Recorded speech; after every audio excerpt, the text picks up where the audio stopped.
네, 강지연의 트리플 시간입니다. 강지연 전문가 모시고 오늘 나왔던 이슈 중에서 포인트를 짚어보겠습니다. 그리고 또 우리 시장에 미칠 영향력에 대해서 점검을 해보겠습니다. 전문가님 어서 오세요. 네, 안녕하십니까? 네, 반갑습니다. 유럽과 미국장이 이번 주에는 계속해서 좀 기세 등등하게 많이 올라오고 있습니다. 간밤에도 흐름이 좀 상당히 좋았어요. 네, 이제 유럽하고 미국하고 사실 특별하게 더 새롭게 나온 이슈가 있었던 것은 아니고요.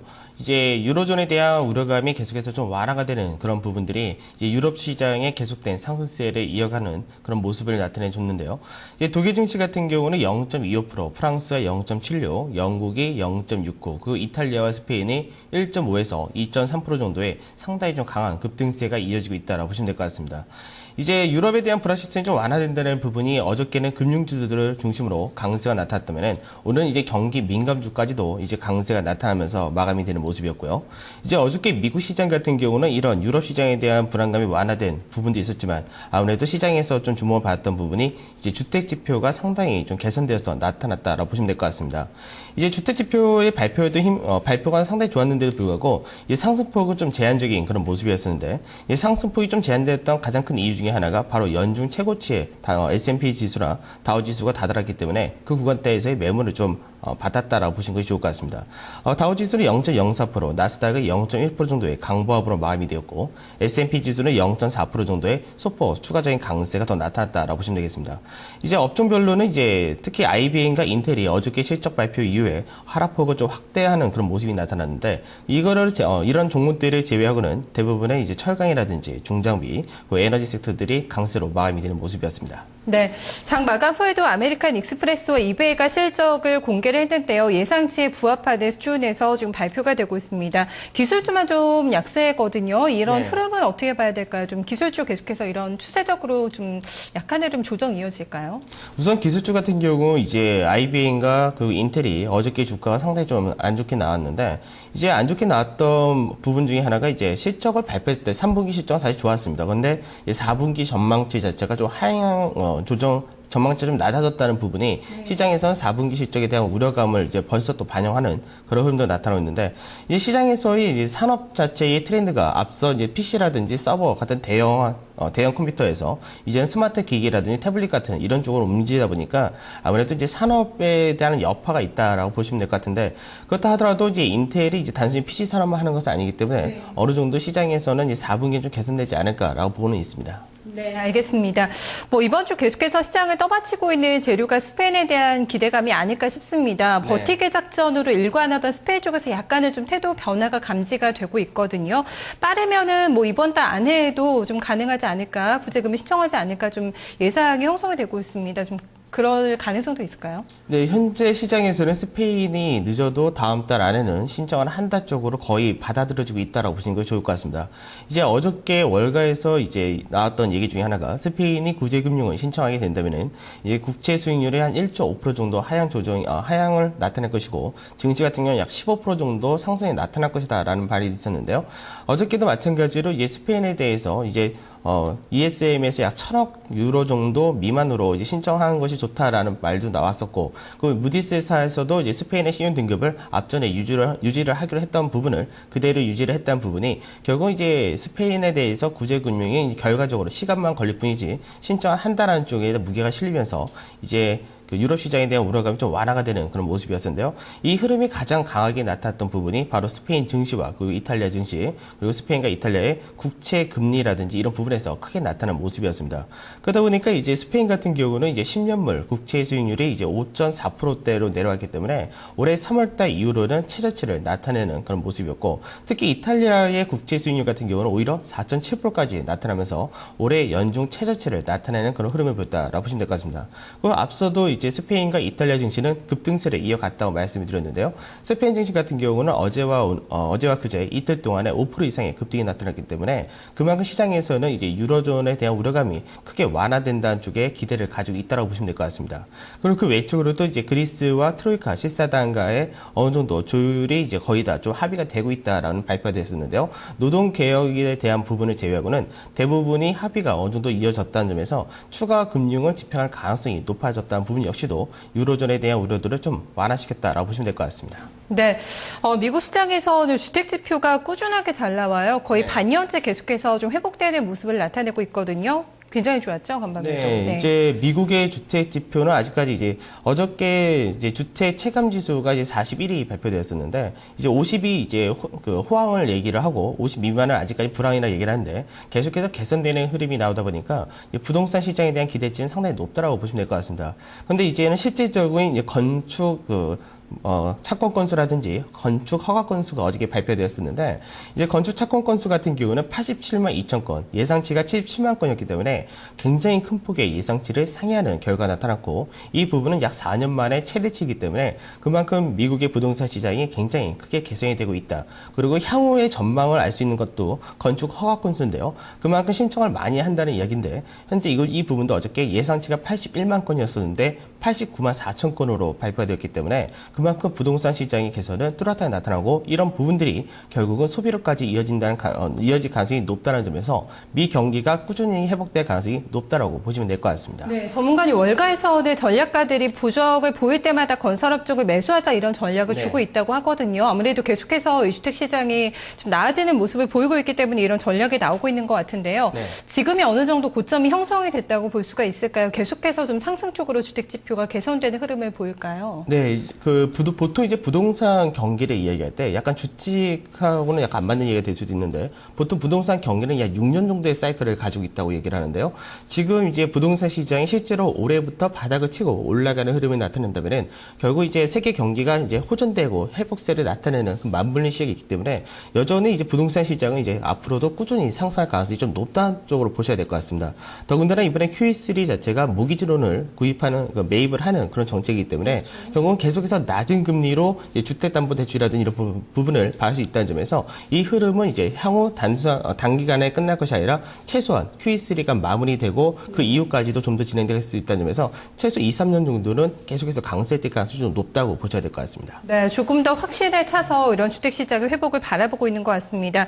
앞서도 잠깐 얘기가 나왔는데 오바마 롬니의 2차 TV 토론이 또 진행이 됐죠. 이 부분도 좀 결과 살펴주실까요? 사실 이제 앞전에 미증시가 큰 폭의 조정을 받았던 가장 큰 이유 중에 하나가 이제 오바마 후보가 이제 압도적으로 그전에는 이제 격차를 좀 벌리고 있었는데 1차 토론이 진행되고 나서 롬니 후보가 부상이 되면서 지지율의 격차가 거의 없어지면서 엎치락뒤치락 하는 흐름이 나타나면서 이제 11월 3일 날 있을 미 대선에 대해서 이제 불안감이 확대되는 그런 흐름이 나타났었는데요. 이 부재자 투표, 우리나라로 얘기하면 부재자 투표 같은 비슷한 거에서는 이제 오바마 후보가 현재 대통령이 약 28%포인트 차이 정도로 크게 앞선 모습이었고 2차 토론에서는 이제 오바마 대통령이 이제 좀 선전을 했다라고 시장에서 평가를 하면서 다시금 오바마 대통령의 재선 가능성이 좀 높아졌다는 점에서 이런 부분은 사실 증시에는 좀 불확실성을 좀 완화하는 부분이기 때문에 이 부분 역시도 증시에 좀 긍정적이다라고 보시면 될 것 같습니다. 네. 국내 시장으로 그럼 넘어와서 이제 전략을 좀 살펴보겠습니다. 어제 시장의 특징의 낙폭과대주가 반등을 좀 많이 했습니다. 그리고 이제 투신권 쪽에서의 좀 매수가 살아나고 있다는 좀 여러 가지 좀 변화들이 포착이 되고 있거든요. 흐름 어떻게 보고 계신가요? 네, 사실 이제 시장에서 이제 해외 시장이 이제 조정을 받으면서 국내 시장의 조정폭이 좀 확대되면서 사실 1900 초반까지도 내려온 것이 우리나라 증시였었는데 이제 어제 같은 경우는 외국인과 기관들의 쌍끌이 매수가 굉장히 오랜만에 이어지면서 그만큼 시장에서는 1955선을 회복하는 모습이었습니다. 장중에 1965선까지도 가긴 했었는데 사실 1965선을 좀 안착하는 흐름까지 나왔다면은 이제 시장은 좀 더 강한 흐름이 나타날 수 있고 단기적으로 박스권 밴드를 제가 약 1940에서 1980포인트 정도를 잡아드렸는데요. 박스권을 그냥 박스권 밴드에서 움직인 것이 아니라 그 위상을 이제 상회할 가능성까지도 좀 높아졌다는 점에서 수급의 변화가 확실하게 좀 진행이 되고 있고 그 수급의 변화가 나타난 부분이 증시 오히려 거래소 대형주 쪽에는 좀 더 강한 모멘텀을 띄고 있다라고 보시면 될 것 같습니다. 이제 물론 어저께 시장을 놓고 본다면 낙폭 과대 섹터, 그러니까 조선주라든지 그다음에 이제 항공, 해운 그리고 건설 그리고 IT까지 전반적인 강세 흐름이 나타난 모습이었었는데요. 이들 업종 같은 경우 경기 민감주라는 부분도 있지만 낙폭 과대주라는 관점도 있었기 때문에 그만큼 시장에서 기관들이 이제 어느 정도 경기 민감주에 대해서 매수가 들어온다는 점에서 포지션이 변화가 계속해서 이어지고 있다라고 보시면 될 것 같습니다. 제가 이번 달은 아마도 기관 투자자들의 포지션이 계속해서 이어지는 그런 구간으로 보고 있기 때문에 시장에서는 이런 흐름이 향후 연말까지 증시에 대한 기대감이 기관 투자자들 쪽으로 형성이 되고 있다라고 보시면 될 것 같고요. 그 외적으로도 제가 원화 강세 수혜주를 이제 보자고 말씀을 어저께 드렸었는데요.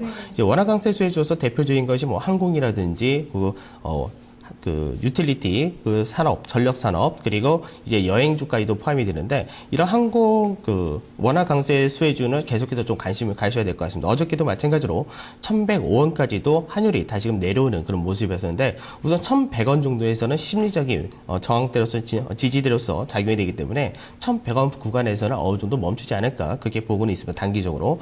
하지만 이제 이런 원화 강세의 모멘텀은 좀 더 이어질 가능성이 높다는 점에서 주의를 하셔야 될 것 같고요. 그 다음에 이제 벌크서 운임지수라고 얘기하는 BDI 지수 같은 경우가 사실 이제 올해 이번 달 초까지만 하더라도 700선에서 맴돌았었는데 지금 현재 999까지 올라왔기 때문에 사실 1000포인트라는 이제 네 자릿수를 이제 보기 바로 직전에 올라온 상태입니다.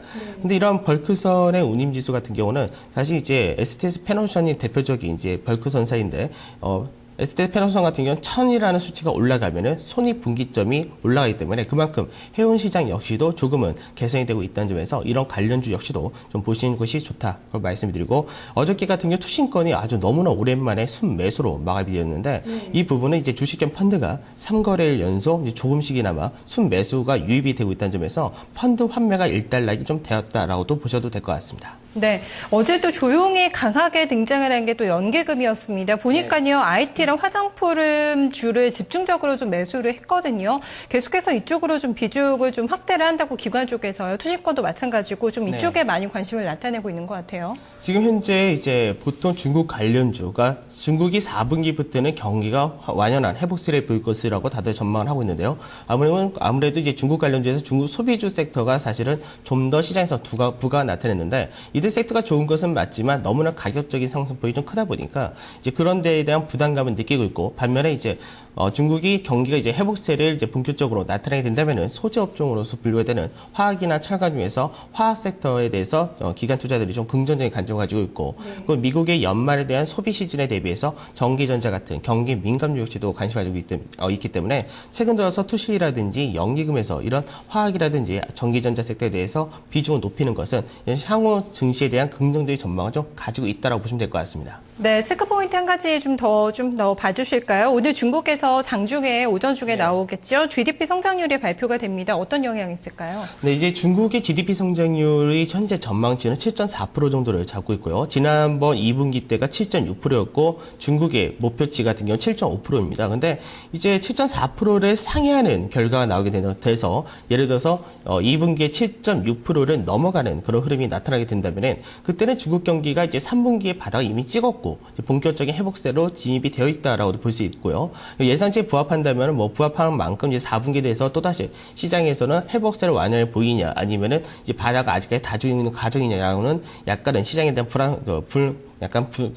시장에 대한 이제 정확한 그 바닥 확인에 대해서 좀 우려감이 좀 작용될 수 있는데 우선은 지금 9월 달에 이제 중국 같은 경우는 이제 국경절도 있었고 이제 연휴가 있으면서 그 기간 동안에 굉장히 많은 소비가 이루어졌다고 하고 실제로 앞서 발표된 중국의 수출 같은 경우는 9월 달에 9.9%라는 증가세를 보였기 때문에 시장에서는 이 부분에 대해서 좀 긍정적으로 이제 예상치 상회하는 결과가 나올 경우는 상당히 국내 증시에도 긍정적인 여건을 보일 가능성이 높기 때문에 이런 중국의 오늘 GDP 성장률 발표치는 좀 중심을 주의를 하셔서 잘 보셔야 될 것 같습니다.